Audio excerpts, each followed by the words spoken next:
আমরা সারসিনা দরবার, মনে রাখবেন আমার দই ভালো, আমার দই আরেকজনের দই টক, এটা আমরা বলবো, যার প্রয়োজন সে দেখে নিবে, কিন্তু আমার দইটা ভালো। আল্লাহর মেহেরবানি, সারসিনা দরবারের প্রত্যেকটি আমল এটি সুন্নাহ সমর্থিত, কষ্টি পাথরে যাচাই বাছাই করে। যত বড় মুফতি হোক না কেন, তরিকুল ইসলামের কাছে মুফতিগিরি সব শেষ। কথা বলেন। জেনারেল পড়ুয়া মানুষ তরিকুল ইসলাম এত সুন্দর করে পড়েছে, ওই এলাকার ইমাম সাহেব মুফতি সাহেব জিজ্ঞেস করে, হুজুর এই মাসালাটা একটু বলেন, উল্টা পাল্টা পারে না। কথা বলেন ঠিক না? তখন বলে যে এই মাসালাটা তরিকুল ইসলামে আছে, কারণ বাংলা ভাষায় সর্বপ্রথম ফতোয়ার কিতাব, মাসলা মাসাইলের কিতাব তরিকুল ইসলাম। কথা বলেন ঠিক কিনা? এই কিতাবটা এত মুফিদ, এই কিতাবটা সারসিনা দরবারের প্রত্যেকটি আমল, প্রত্যেকটি কাজ আপনি কোরআন এবং সুন্নাহ সমর্থিত, কারণ এই দরবারকে পাহারা দেয় একদল হক্কানি রব্বানি আলেম। কথা বলেন ঠিক কিনা? এখানে যেন কোনো বেদাতের অনুপ্রবেশ না হয়, কোনো বেদাত যেন ঢুকতে না পারে। এই জন্য সারসিনা দরবার এটি দারুস সুন্নাত। এই দরবার কি? দারুস সুন্নাত। আমাদের জিকির, আজকার, তাসবিহ, তাহলিল, মুরাকাবা, মুশাহাদা, প্রত্যেকটি সেক্টরে, যেই সেক্টরে আপনি যাবেন প্রত্যেকটি সেক্টরে আল্লাহর মেহেরবানি। আপনি দেখেন বর্তমান যুগে জিকির নিয়ে কত কথা চলতেছে, কিন্তু আমাদের জিকির নিয়ে, আমাদের জিকিরকে তারা আইডল মনে করে বলছে যে দেখো, যদি প্রকৃত জিকির দেখতে চাও, কলবকে সাফ করার জিকির দেখতে চাও, লাফালাফি নাই, ফালাফালি নাই, মারামারি নাই, কাটাকাটি নাই, কোনো কিচ্ছু নাই, ধীর স্থির ভাবে, কত শান্ত ভাবে দরবারে যখন জিকির হয়, সারসিনা মাহফিলে মনে হয় আকাশ বাতাস বিল্ডিং গুলো সবগুলো মনে হয় জিকির করতেছে। কি গুম গুম আওয়াজ! এটা আমি আর কখনো কোথাও এরকম পরিবেশ আর আমি কোথাও দেখি নাই। আল্লাহু আকবার। তো এই যে পরিবেশগুলো, বিশেষ করে ভোরবেলার জিকির, কিয়ামুল লাইলের জিকির, তাহাজ্জুদের সময়ের জিকির গুলো, তারপরে হুজুর কেবলা মাঝে মধ্যে দ্বিতীয় দিন মাহফিলের দ্বিতীয় দিন 1 জরবি জিকির, 2 জরবি জিকির, কাদরিয়া তরিকার যে জিকিরের সবক গুলো দেন, এটি অবাক করার মতো। কথা বলেন ঠিক কিনা? এমন বহু মানুষ রয়েছে মাহফিলে ময়দানে বসে জিকির করে করে তার কলবকে জারি করে নিয়েছে। কথা বলেন ঠিক কিনা? আবার আশার নামাজের পরে ওই ময়দানে বসে বহু মানুষ আছে 100 বার দরুদ শরীফ পড়ে 3 দিনের মাহফিলে গিয়ে অথবা মাসিক তালিমে জলসায় গিয়ে জিকিরের হালতে বসে বহু মানুষ আছে রাসূলুল্লাহর জিয়ারত পর্যন্ত পেয়ে গেছে। এই দরবার রাসূলুল্লাহর সাথে কানেক্টিং করে দেবার দরবার হলো সারসিনা দরবার। কথা বলেন ঠিক কিনা? এই দরবারের প্রত্যেকটি আমল এত কষ্টি পাথরে যাচাই করা যে আপনি এর কোনো খুঁত বের করতে পারবেন না, কোনো খুঁত বের করতে পারবেন। আমাদের জামাগুলো, আমাদের পোশাক আশাক দেখলে কি ইউনিভার্সিটি, কি দেশ, কি বিদেশ। আমাদের দাড়ি দেখলে, সারসিনা দরবারের দাড়ি, পোশাক আশাক দেখলে, সৌদি আরবে যারা হজে যান দেখেন না, আমাদের দাড়ি, আমাদের জামা দেখলে চুমা খায় তারা। কথা বলেন, কথা বলেন। কি দেখেন, আপনি সৌদি আরবে যান, আমাদের পাগড়ি দেখলে কই এরা আবার কারা?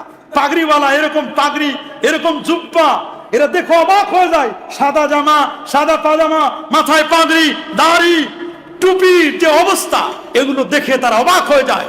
এর দ্বারা বোঝা গেল এই সাবকন্টিনেন্টে, বাংলাদেশে, আমি বলবো যে বাংলাদেশের মধ্যে সবচেয়ে পোশাকে আশাকে আল্লাহর নবীর নকশা নমুনাই, সিরাতান সুরাতান, সর্বদিক থেকে রাসূল করিম সাল্লাল্লাহু আলাইহি ওয়াসাল্লামের যে পোশাক, সেই পোশাকটি দেখতে, যে পোশাকটি লিবাসুত তাকওয়া, যে পোশাক আল্লাহ এবং আল্লাহ রাসূলের কথা মনে করিয়ে দেয়, আমি আমার দৃষ্টিতে আমি মনে করি সেটা সারসিনা দরবারের পোশাক।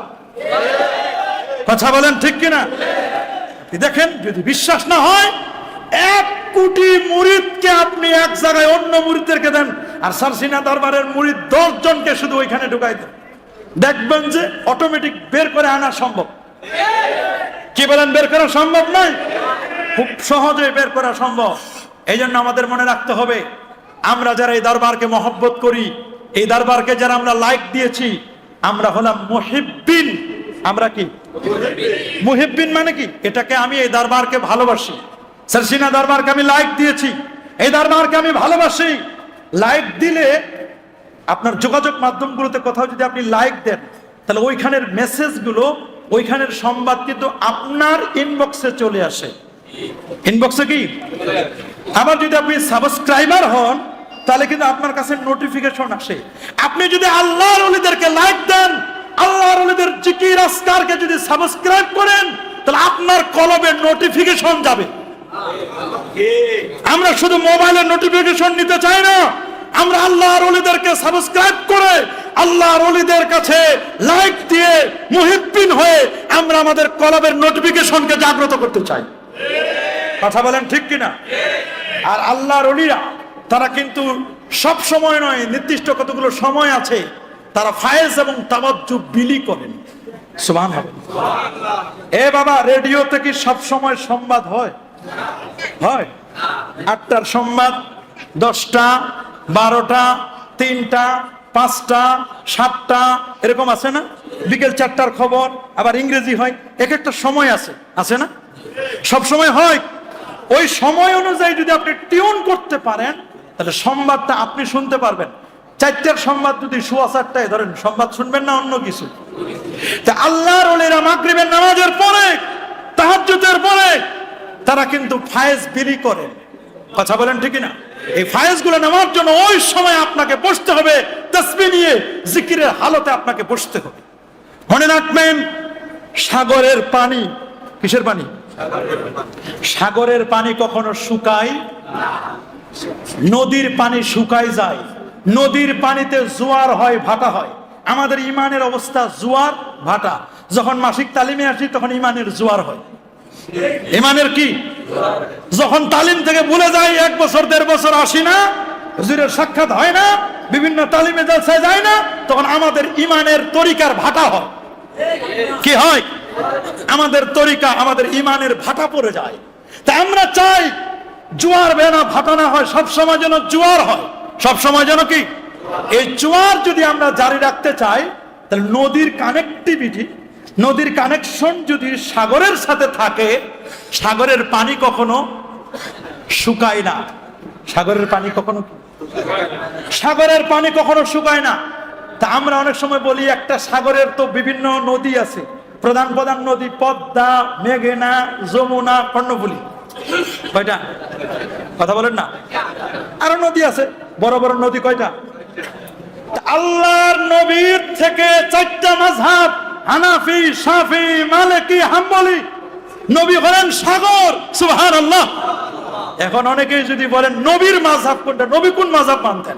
আরে ভাই, সাগরের কি কোনো আবার আরেক জায়গার সাথে কানেক্টিভিটি লাগে নাকি? সাগর তো আল্লাহর পক্ষ থেকে। সাগরের যেমন কোনো শাখা, উপরের যেমন কোনো শাখা নাই, সাগর মহাসাগরের উপরে আর কিছু নাই, এটা সরাসরি আল্লাহর দেওয়া। নবীর জ্ঞানটা আল্লাহ দিয়েছেন, নবীর কোনো মাযহাব নাই। সাগরের যেমন উপরের কোনো, মহাসাগরের যেমন কোনো শাখা নাই। নবী আল্লাহর পক্ষ থেকে, আল্লাহু ইউতি, আল্লাহ প্রদান করেন। নবী বলেন ওয়া আনা কাসিম, আমি হচ্ছি বন্টনকারী। নবীর ইলম থেকে কেউ নিয়েছেন হানাফি, কেউ শাফি, কেউ মালিকি, কেউ হাম্বলি। চারোটা কিন্তু ওই সাগর মহাসাগরের শাখা। কথা বলেন ঠিক কিনা? এখন যদি বলেন মহাসাগরের শাখা কোন, মহাসাগর কোন জায়গা থেকে আসে, এই প্রশ্নটা যেমন ভুল, নবী কোন মাযহাবে ছিলেন, আল্লাহর কোন মাযহাব ছিল, এটাও তেমন ভুল।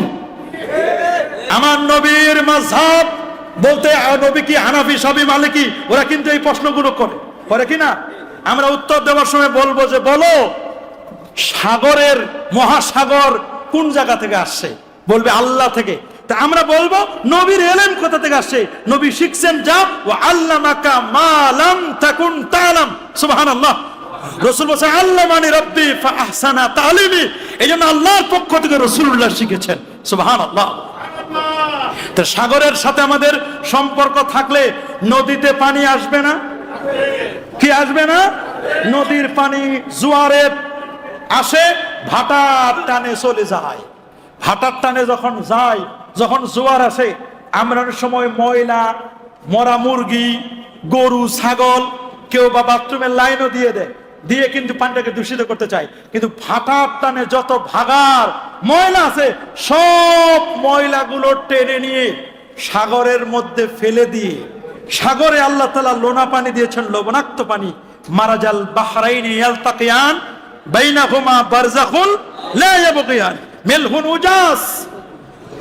আরেকটা হচ্ছে লোনা পানি, একটা হলো মিষ্টি পানি। এই লোনা পানিতে ময়লাগুলো নিয়ে লবণ দিয়ে রিফাইন করে আল্লাহ তাআলা মিষ্ট পানি, সুন্দর পানি সাপ্লাইয়ের ব্যবস্থা করেন। সুবহানাল্লাহ। আমরা যখন আল্লাহর ওলিদের দরবারে যাই, এই যে ভাটার জোয়ারের সময় আমাদের পাপ হয়েছে, গুনাহ হয়েছে, গুনাতে ভরপুর, এগুলো ভাটার টানে আল্লাহর ওলিদের দরবারে বসলে ভাটার টানে সব ময়লাগুলোকে আল্লাহর ওলির জিকিরের মাধ্যমে এমন ভাবে আঘাত করে, লোহার মধ্যে আঘাত করলে মরিচাগুলো যেমন ঝরে পড়ে যায়। রাসূল বলেছেন, আন্নাসু মাআদিন কামাআদিনিজ যাহাবি ওয়াল ফিদ্দা খিয়ারুহুম ফিল জাহিলিয়া খিয়ারুহুম ফিল ইসলাম ইদা ফাকিহু। রাসূল বলেছেন, আন্নাস, এই পৃথিবীর মানুষগুলো কেমন? আন্নাসু মাআদিন, ওরে জগৎবাসী শোনো, মানুষ হচ্ছে মাআদিন, এটা হলো খনির মতো, খনি। কামাআদিনিজ যাহাবি ওয়াল ফিদ্দা, এগুলো হলো স্বর্ণ এবং রৌপ্যের খনির মতো। কিসের মতো? স্বর্ণ রৌপ্যের খনির মতো। স্বর্ণ রৌপ্য মাটি থেকে উত্তোলন করে যেমন এগুলোকে রিফাইন করতে হয়, ঠিক মানুষ, মানুষ জন্ম নিয়ে মানুষ হয় না। মানুষ জন্ম নিয়ে কি হয় না? একটা গরুর থেকে একটা বাছুর বের হয়, গরু হয়ে বের হয়। কি হয়? মহিষ থেকে একটা বের হয়, মহিষ হয়ে বের হয়। কুকুর থেকে বের হয়, কুকুর হয়ে নেয়। এটাকে নতুন করে কুকুর বানানো লাগে না, গরু বানানো লাগে না, মহিষ বানানো লাগে না। কিন্তু একজন মানুষ যখন মানুষের পেট থেকে বের হয়, তখন এটা মানুষ হয়ে আসে না, এটার চরিত্র ভালো থাকে না। আস্তে আস্তে আস্তে আস্তে আস্তে করে এটাকে মানুষ বানাতে হয়। সুবহানাল্লাহ। আর মানুষ বানানোর জন্য দরকার হচ্ছে আল্লাহর ওলিদের দরবারে যেতে হবে। আল্লাহর ওলিদের দরবারে গেলে তাদের জীবনের প্রোফাইলগুলো আগে স্ক্যানিং দেয়। মনে করেন আপনার মোবাইলটা, আপনার ল্যাপটপ, আপনার কম্পিউটার, এটা ভাইরাসে আর কাজ করে না, টিপলে নেয় না, আছে না এরকম? ভাইরাসে কাজ করে না, এত ওয়াজ নসিহত জিকির আজকার ধরে না, নাট ঢিল হয়ে গেছে, নাট কি হয়ে গেছে। তখন আমরা কি করি? মেকার দেখাই। কি করি? কম্পিউটার বিশেষজ্ঞ, মোবাইলের ইঞ্জিনিয়ার বিশেষজ্ঞের কাছে আমরা যাই, যাই বলি, ভাই কোনো তো কাজ করে না, প্রোফাইলগুলো উলট পালট করে দিয়েছে, একটু দেখেন তো। সে বলে, আরে মিয়া, স্ক্যানিং দিয়ে দেখলাম তোমার কম্পিউটারে, ল্যাপটপে, মোবাইলে কমপক্ষে 300-র উপরে ভাইরাস আছে। কি আছে? ভাইরাস কি আছে? বলে, ভাই এই ভাইরাস গুলো দূর করার উপায়টা কি? বলে, মিয়া ভাইরাস গুলো আগে মারতে হবে। বলে, কি করতে দরকার? বলে, আগে অ্যান্টি ভাইরাস দিতে হবে, আগে ভাইরাস গুলো ডিলিট করতে হবে, রিমুভ করতে হবে, রিমুভ করার পরে দরকার হবে অ্যান্টি ভাইরাস, পরবর্তীতে যেন আর আপনার এই ল্যাপটপটা, মোবাইলটা যেন নষ্ট না করে। নষ্ট? এই যে আমরা আল্লাহর ওলিদের দরবারে যাই, আল্লাহর ওলিদের দরবারে গেলে আমাদের প্রথমে স্ক্যানিং দেয় কি কি ভাইরাস আছে। বলে, আগে ভাইরাস মারো, ভাইরাস গুলোকে আগে মেরে ফেলো। ভাইরাস হলো হিংসা একটা রোগ, হিংসা একটা ভাইরাস। হিংসা কি? হিংসা একটা ভাইরাস, অহংকার একটা ভাইরাস, গীবত শেখায়েত, এগুলো ভাইরাস। এই ভাইরাসগুলো মারার জন্য আল্লাহর ওলিদের দরবারে গিয়ে দাঁড়ায় থাকতে হয়। থাকতে হয় না? এখন যদি আপনি মনে করেন যে আমি এত বড় পণ্ডিত, আমি এত বড় মুহাদ্দিস, এত বড় হুজুর, আমি প্রিন্সিপাল, আমি অমুক, আমি থাকবো দাঁড়ায়া, এই যে আল্লাহর ওলির দরবারে আপনি আসছেন, আপনার ভাইরাসগুলো আগে রিমুভ করতেছে। এই একটা একটা একটা একটা একটা করে আপনার আনানিয়ত, আপনি যে অনেক কিছু, এটা আপনাকে আগে রিমুভ করে দিতে হবে। একটা একটা একটা একটা করে ভাইরাসগুলো রিমুভ করে দেওয়ার পরে এরপরে আল্লাহর ওলি বায়াত দেন।